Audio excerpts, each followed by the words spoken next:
Both students and community members gathered at NMSU to hear both the mayoral candidates and city council candidates debate. Las Cruces Mayor Ken Miyagishima is running for re-election and says students are an important part of the Las Cruces community. It's important to be able to give them an opportunity to have interaction with elected officials. I was a young student here once upon a time, and I had illusions of holding elected office. A few years later, sure enough, there I was.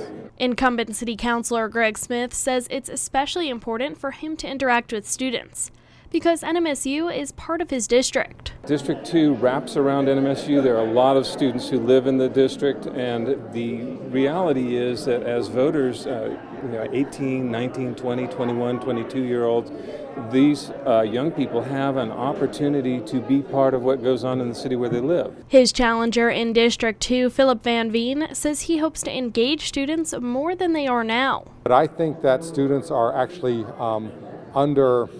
underappreciated when it comes to voters. I go out door knocking every day and I talk to people at the doors, and the biggest response I get with real serious positive questions are from NMSU students. Some of the topics covered at the debate included police reform, public transportation, and public engagement in local politics. But the majority of questions centered on economic development and job creation. Mayoral candidate Councilor Miguel Silva said it's time to get honest about the economic situation in Las Cruces. We need to take an inventory of where we are at, and we have to stop denying the fact that we are in this recession. The mayor continues to paint a pretty picture that we're not in this recession. We do need jobs, and that's the way I plan on getting jobs by becoming part of the regional economic development that's happening just south of us. One of his challengers, mayoral candidate Gina Montoya Ortega, says she wants to help make Las Cruces more business-friendly. We are not a business-friendly city. I encountered that being that we're a small business owner. City Hall makes it almost impossible for somebody to come in and open a business. It took us almost 2 years to open our business. I think we need to relook at that policy as far as when a company does want to come in here.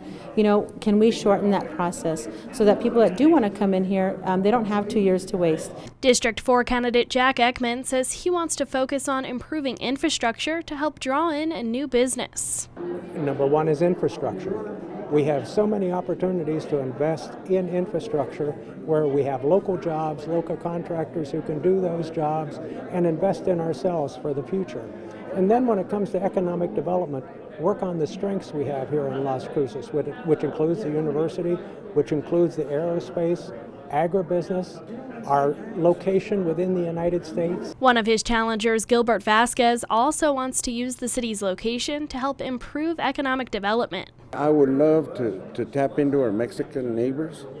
The history of this city has been trade with Mexico. That's how Las Cruces was born. And this pipeline that was established from Mexico City to Santa Fe. Now Santa Teresa is reaping the benefits over there.